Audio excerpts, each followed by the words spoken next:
শোন ভাই, যখন শুনলাম যে আমাকে রত্ন দিচ্ছে, বুঝলি, একটু বলতে দে। আমি খুব তোদের মতো জমাটি লোক, আমি জমিয়ে দেবো, বলতে দে। আমাকে যখন বললো যে আমি নাকি রত্ন পাচ্ছি,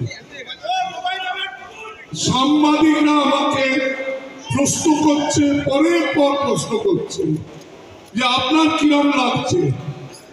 আমি তোমাদের বলবো না, আমি যাদের জন্য রত্ন পেয়েছি তাদেরকে আমি স্টেডিয়ামে গিয়ে বলবো। এবার শুনবে আমার কিরম লাগছে রত্নটা পেয়ে। ছোটবেলায় আমি শুনতাম কেউ ফার্স্ট হলে একটু ঘ্যাম ঘ্যাম দেখালে তাদের ক্লাসের ছেলেরা বলতো, কিরে সারা তুই কি হাতে চাঁদ পেয়েছিস? সেই যে ছোটবেলায় শুনেছিলাম চাঁদ পাওয়ার গল্প, ভাই বিশ্বাস করবি আমি হাতে পেয়ে মনে করছি আমি চাঁদ পেয়েছি।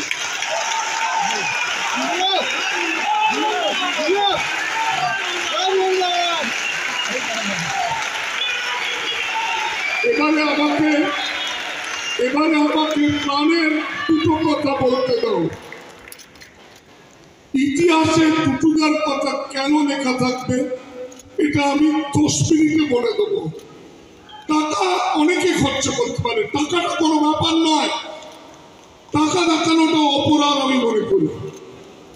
এখানে যারা সভ্য আছে, যাদের ভেতর যদি এই 50-60 বছর বয়সের সভ্যরা থাকে, তারা হয়তো জানে যে মোহনবাগান সভ্যদের ভোটাধিকার ছিল না, তারা ভোট দিতে পারত না।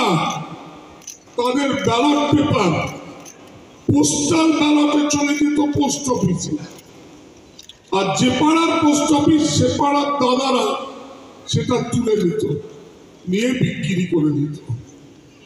এই ছিল মোহনবাগান ক্লাবের অবস্থা।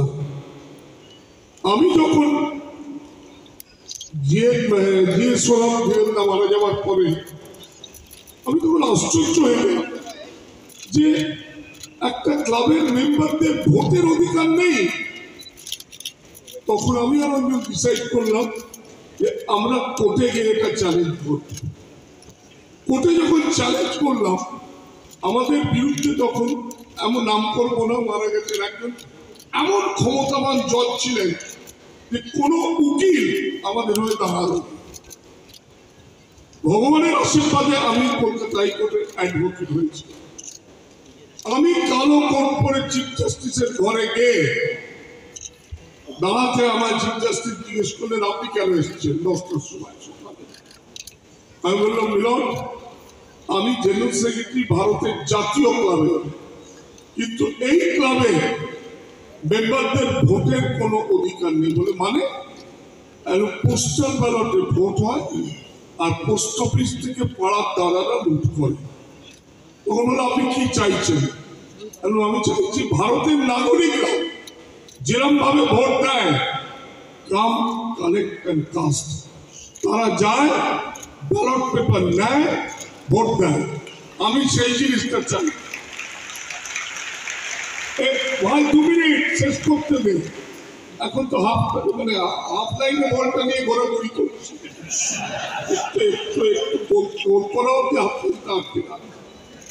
তখন উনি আমায় বলছেন, তখন আদার সাইড থেকে বলছে মেম্বারদের তো ফটো নেই কার্ডে। তখন আমি বললাম, মিলন, আমায় 3 মাস সময় দিন, আমি 8,000 মেম্বারের কার্ডের ছবি নিয়ে আপনার কাছে জমা দেব। ভগবানের কি আশীর্বাদ, তখন আমি অটোমোবাইল অ্যাসোসিয়েশন 5 বছর জেনারেল সেক্রেটারি, আর আমার প্রেসিডেন্ট কল্যাণ মহাত্র। আর আপনারা জানেন যে ড্রাইভিং লাইসেন্সের ছবি তুলে রাখতে হয়। আমাকে কল্যাণদা বললো, আমি তো আমার সিস্টেমটা তোমায় পুরো দিয়ে দিচ্ছি, মোহনবাগান মাঠে তুমি এটা বসিয়ে দাও, আর 2 মাসের ভেতরে আমি সমস্ত কার্ডের ছবি দিয়ে দেবো।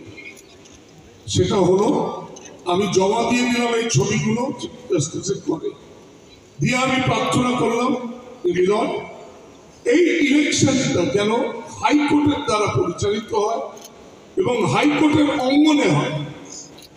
আপনারা বিশ্বাস করবেন, সে ঐতিহাসিক ইলেকশনটা হাইকোর্ট দ্বারা পরিচালিত হয়েছিল এবং হাইকোর্টের অঙ্গনেই হয়েছিল, এবং সেই ঐতিহাসিক ইলেকশনে আমাদের কমিটি জিতেছিল এবং আমি জিএস হয়েছিলাম।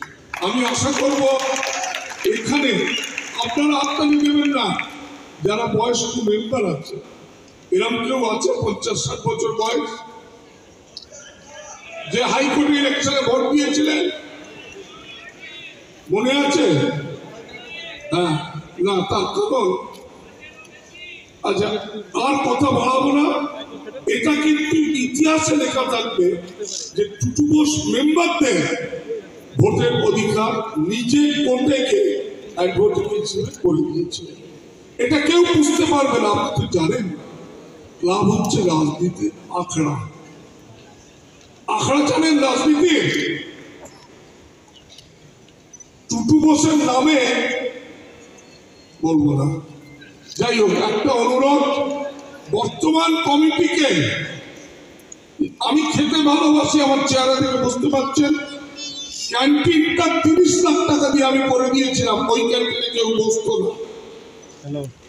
সেই ক্যান্টিন কাজুর স্টু পাউরুটি আমি আর সুব্রত মুখার্জি, মারা গেছে আমার অত্যন্ত বন্ধু, দুজনে স্টু পাউরুটি খেয়ে উদ্বোধন করেছিলাম। ক্যান্টিনটা আমি মরে গেলে দয়া করে টুটু বোসের নাম করে দেবেন, সেটা আমার অন্য কারোর নামে করে দেবেন না, যাতে টুটু বোসের নামটা মুছে দেওয়া যায়, বুঝতে পারা যাবে না। আচ্ছা এবার চলে আসুন, হাততালি দিচ্ছে। আমি তো প্যান্ট কোট বিদেশে পড়ি, এখানে তো আমি পাজামা পাঞ্জাবি পরে তোদের সঙ্গে মিশে যাই। আমি সমর্থকদের জন্য মিশতে জানি। সেই সমর্থকদের একটা কাজ করে দিয়েছিলাম, জিএস হয়ে মোহনবাগান ক্লাবের আইন ছিল বিদেশি প্লেয়ার খেলাতে পারবে না। আমি সেই কাগজ আইনটা ছিঁড়ে ফেলে অঞ্জনকে বললাম, জেলে গেলে জেলে যাব, কিন্তু আমি বিদেশি প্লেয়ার নেব। এবং আমি সীমাকে তুললাম। একটা হাসির কথা বলি, সীমাকে যখন তুলতে গেলাম, সীমা বিয়ে করেছে কাঁথি বলে একজন কলকাতার মেয়েকে। সীমা বললে দেখো আমি নাইজেরিয়া, নির্মিত আস্তে আস্তে বললো তুমি একটু কাঁথির সঙ্গে টাকা করির কথাটা বলো। এখন কাঁথি তখন রান্নাঘরে রান্না করছে, আমি রান্নাঘরে গিয়ে বসে গেলাম। সীমা দাঁড়িয়ে রইল, কাঁথির সঙ্গে টাকা করির কথা হলো। মধ্যিখানে সীমা উঠে গেল, ছেলেটাকে আমার কোলে বসিয়ে গেল। এই রে কথা শেষ হওয়ার ভেতরে তিনি, সীমার ছেলে তো এত হিসি করে দিল, পুরো ভিজে গেল। আমি বাড়ি গিয়ে বৌদিকে, আজকে যাদের দুজনকে আমার পাশে মিস করছি, একজন হচ্ছে অঞ্জন মিত্র, একজন হচ্ছে আমার স্ত্রী।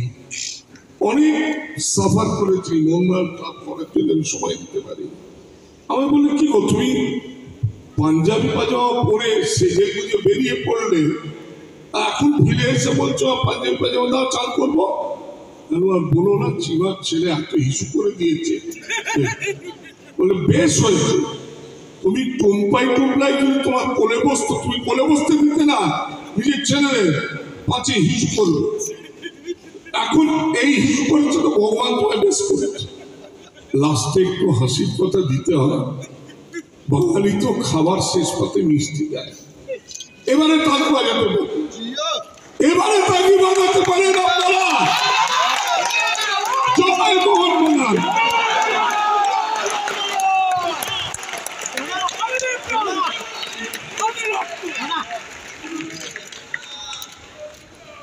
অরুণদা